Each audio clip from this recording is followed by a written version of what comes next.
and I'm rich, but not free. Let's start with the beginning. Why am I rich? Well, I grew up as a child of first-generation Cambodian immigrants in New York City. My parents came with $500 and a dream in the early 70s. They invested their love, their time, their money in my sister and I. Seemed to pay off. There was some awkward teenage years. That's me doing Rage Against the Machine covers in my bedroom. I had good hair, though. We'll come back to that. And went to Yale, majored in computer science, and then went on to pursue, I guess, my own version of FIRE that I call Wall Street FIRE. It's when you work on Wall Street for 15 years, you make a lot of money, you save a lot, you VTSAX and chill, a phrase that I had actually never heard before. I was one of the youngest managing directors at BlackRock at 31 years old. And then I semi-retired at 35 to pursue a lifelong dream. Surf every day. I moved to Manhattan Beach, where I can walk to the beach, surf every day at my local break with my surf buddies. But today, I'm going to tell you about a different kind of freedom. You see, over the course of this weekend, we're going to be talking about financial independence, FIRE numbers, investment returns, SWRs. And it's all great because that's leading you towards financial freedom. But I also want to warn you about over-indexing to financial freedom without considering psychological freedom. There's a big difference, and irrespective of where you are in your FIRE journey, I want you to never forget that financial freedom does not equal psychological freedom. So let's start with my psychological prison, Target. Now, this actually isn't a critique on consumerism. I have nothing against the entity. I own a little piece of it in my VTSAX portfolio. But every week, I head over to Target for my weekly run. I eat a lot of dark chocolate, like a lot. Some sparkling water, paneer cheese, kind of keto-ish diet. And as I'm about to wrap up my order, I meet my nemesis, the self-checkout. We're going to come back to that. You see, it all started about 25 years ago. No, not related to Theo Vaughn. When I was a junior in high school and college, and I started to wash my hair, get ready for the day, and I noticed some follicles in the sink. I was starting to lose my hair at 20. I'm 46 today, 45. And so you're probably saying to yourself, well, actually looks pretty good. Well, let me let you in on a little secret. I've got what they call business on the front, bankruptcy in the back. So, I'm proud of that one. So, that has led to some questionable behavior over the years. I had a burner Walmart.com account so that my then girlfriend, now wife, couldn't see me secretly ordering Rogaine in the order history. She knew. I once used spray-on hair at my best friend's wedding because I was embarrassed. The Black Eyed Peas ruined that plan. I started dancing my face off to Tonight's Gonna Be a Good Night, and then black paint started streaming down the side of my face. This led to a little bit of schadenfreude. When these celebrities and billionaires and hot men, influencers, that's Logan Paul on the right, whenever they had a few missing follicles, I was like, that's right. I'm with you. So, back to the security camera and the self-checkout. Why do I hate it so much? I drew that. I'm proud of that too. No AI could create that picture. I tried. So what happens is there's a camera right there. You guys notice. There's a camera right there, and then right below there's a monitor. And that shines a bright light right on bankruptcy in the back. In fact, this camera is so universal. There's a Target right by my hotel. Same thing. I hate that camera. So I gotta confess, when I see this picture, these professional headshots, I use them in my newsletter, my podcast, I feel like I'm the king of the world. I feel amazing. I could just stare at that picture and smile. The surfer's tan, the biceps, I feel amazing.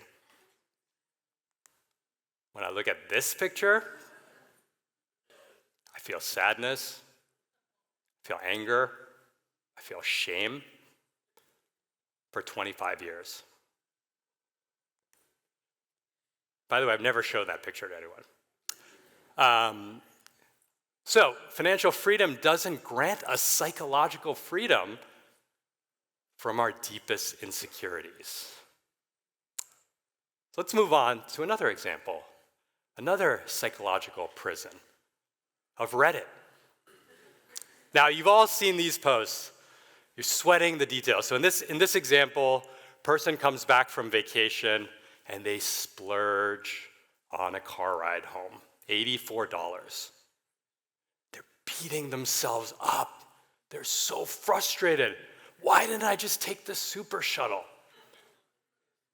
Then that takes them down another existential hole. We're like, why do I spend $3 on the Blaze high-rise crust pizza? Right? Or the Chipotle guacamole, right? Famous fire story. The prison of frugality is no joke, especially this person's portfolio is up $124,000 in the past 7 days. Now, the prison of frugality is a very special kind of prison for you and I. This is one where you delay gratification, delay, but someday you gotta cash in those chips. This is the one where there's spending shame, there's guilt around every single purchase. I heard this in all of my networking tables last night. I struggle to spend money. And then, as Ramit says, you're not living your rich life. So I'm gonna let you in on our biggest marital fight. I've known my wife for 17 years, we've been married for 13. Premium economy. Now, that's that $39 difference where you get like 3 more inches of legroom and you get to board 40 seconds earlier. Actually, give me a show of hands. Who pays for that $39? Okay, we're at about 5%, what I would have expected from a room like this. So premium, I'm with the people that don't pay, so I'm with you. That's why I'm on the stage.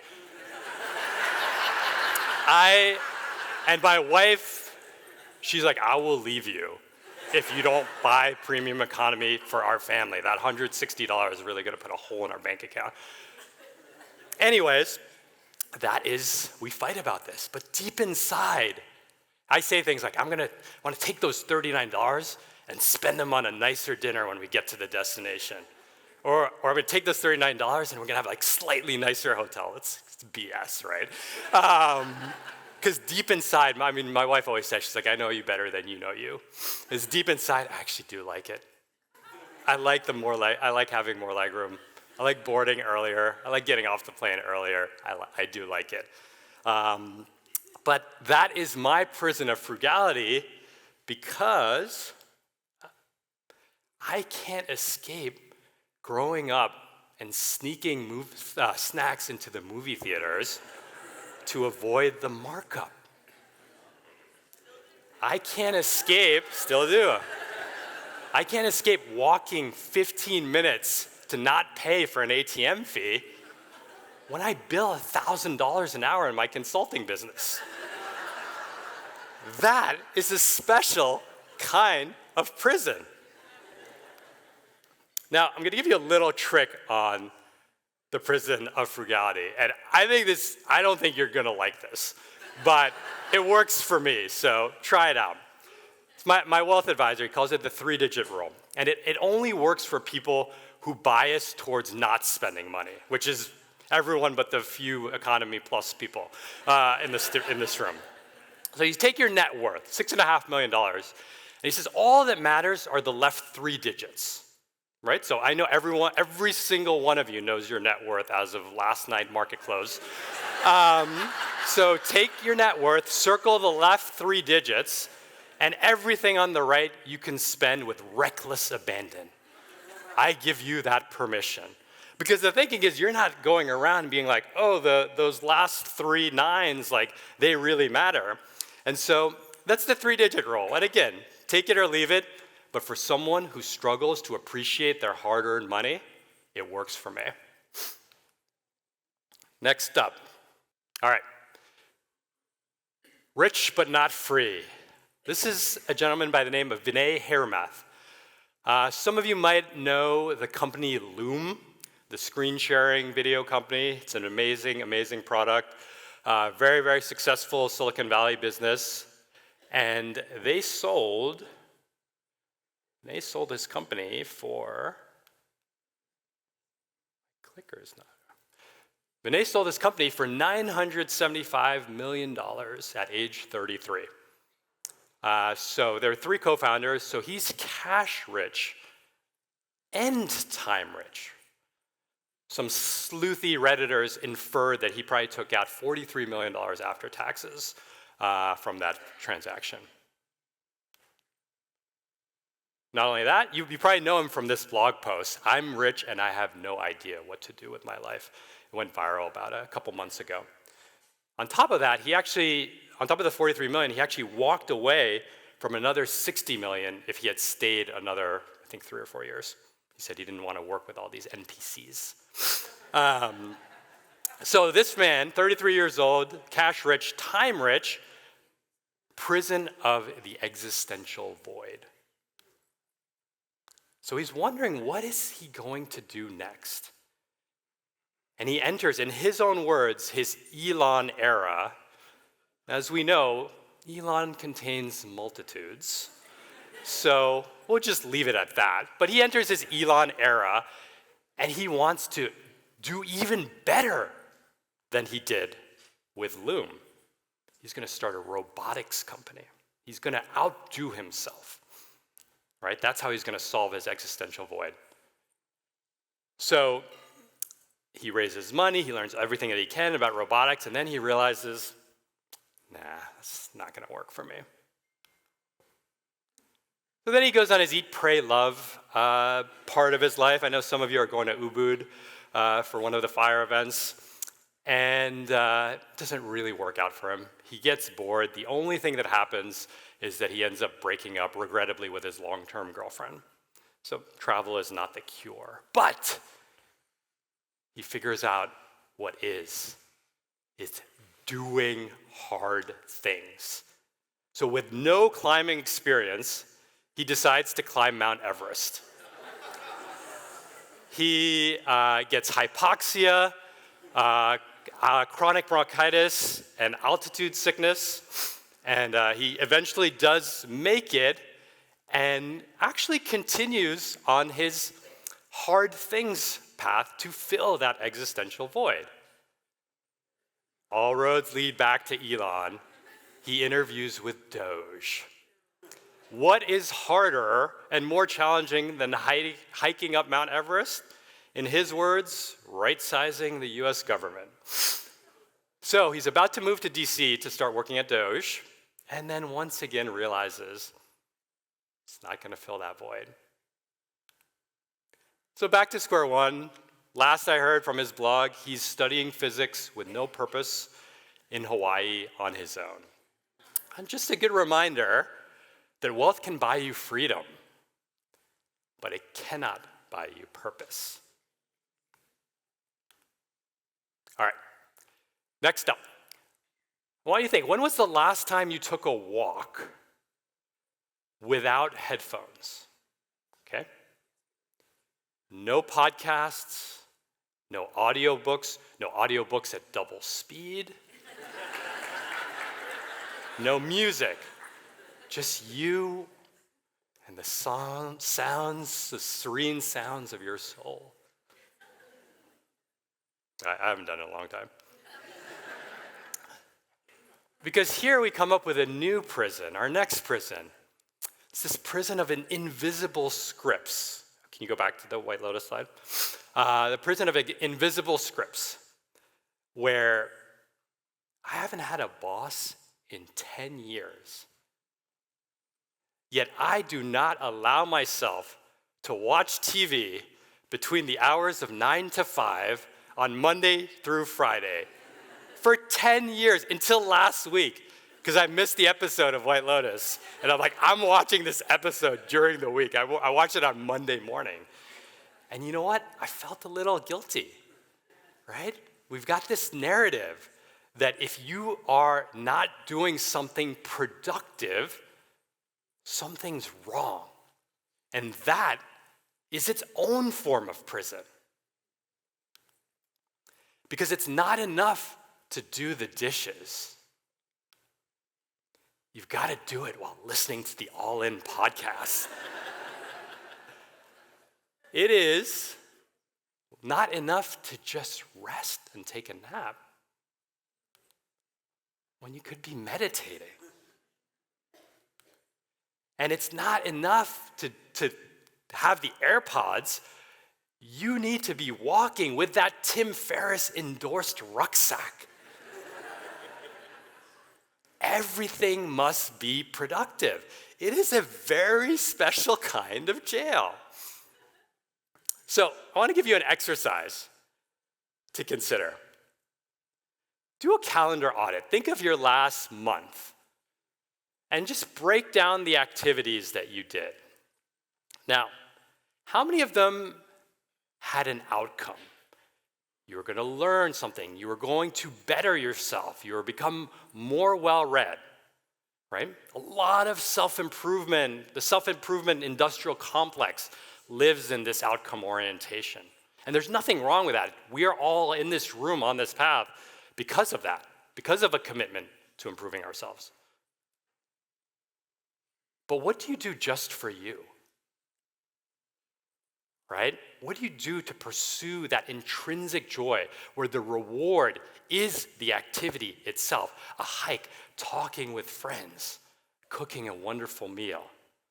And just make sure that your ratio of these two things, these two categories, is not out of whack. Because if you're time rich but always need to be productive, you ain't free. All right, our last prisoner, 37 years old, sold the company to PayPal for $300 million. He's a very healthy boy. The man who refuses to die. That's Brian Johnson, if you're not familiar. He has committed his life to not dying. On a podcast he just went on, the All In podcast, so one of the hosts touched his skin, and they said it was the softest, silkiest skin I've ever touched. He's 47 years old. That is him holding his liquid gold. So, we're probably talking about gold ETFs. His liquid gold is all of the plasma from his blood that he will, I don't know what he does, bathe in it, dance with it, drink it. I'm not exactly sure what you do with liquid plasma, but that's his gold. Now, you got to recognize the guy takes his mission quite seriously. 100 pills a day, $2 million a year on medicine and testing and doctors and his own private team. He tracks every bite of food that goes into his mouth. Every stool sample of his is tested by his team of doctors. And while he sleeps, he monitors his arousals to make sure that he has healthy blood flow. And then posts it on Twitter, by the way. So I can relate to that, actually. And I'm going to tell you, I don't do any of that crazy stuff, but I do have a bit of a fear of dying. But I wanted to take you back to a dream/nightmare that I started to have when I was 7. And so as this nightmare is happening, all I see is the movement of stars, kind of like the beginning of Star Wars, just these stars moving and moving and moving. And then I see a rock. And I guess I realize now, but probably knew it at the time, the rock it's me. It's Khe, it's my essence. And the rock is like drifting out. It's getting smaller and smaller and smaller and smaller and smaller, and then it just disappears. And I would wake up like covered in sweat, shuddering. Like again, I was 7, 8 years old.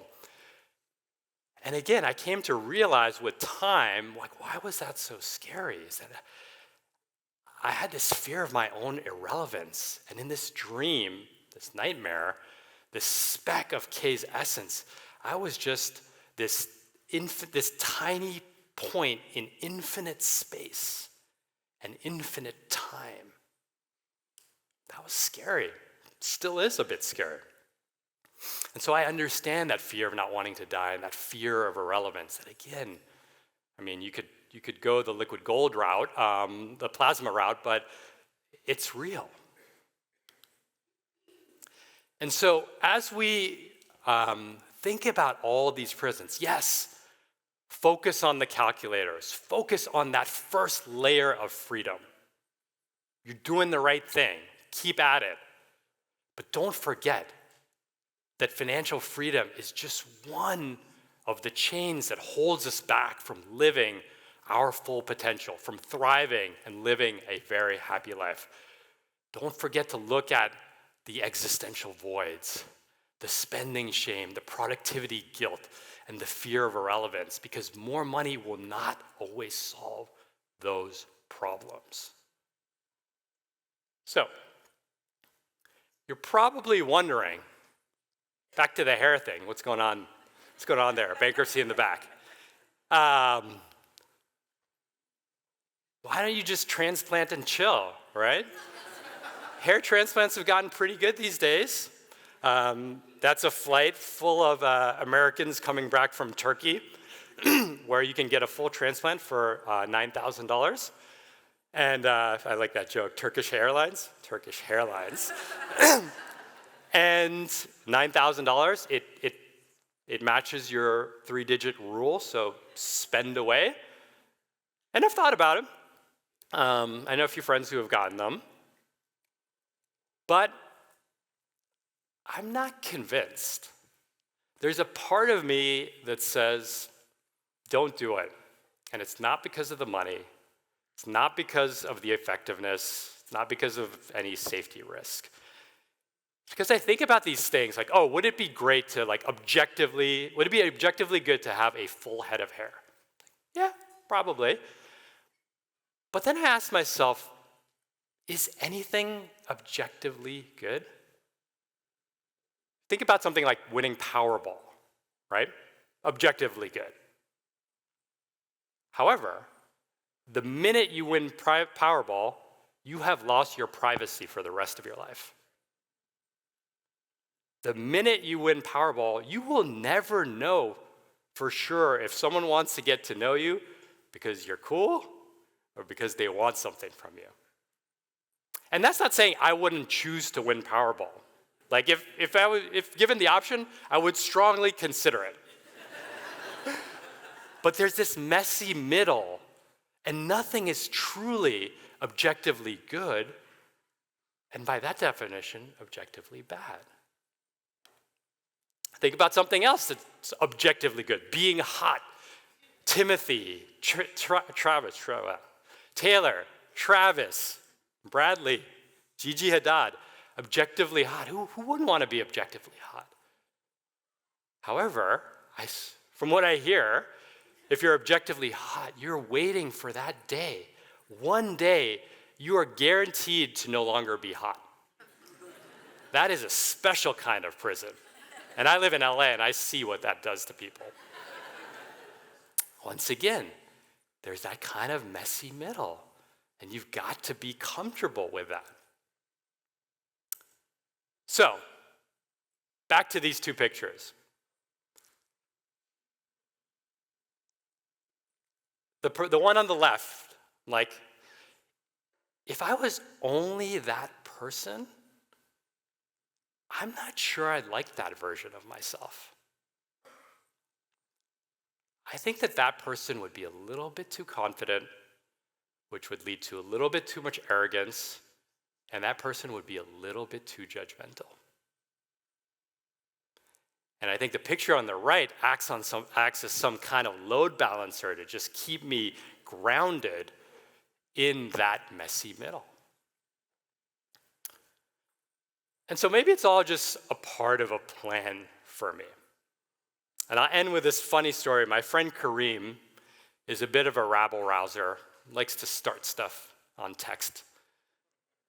So the other day, a couple of weeks ago, he sends me this picture. That's it, just this picture of me, more hair, probably about 15 years ago, with an attractive woman who's not my wife. And I'm like, okay, that's interesting. So I reply, who, what, when, where? And Kareem says, we're talking about you, your podcast, and this chick said she met you once, pulled out that photo. She thought you were super hot back in the day. All right. I got 2 kids, I'm happily married. I'm like, still got it.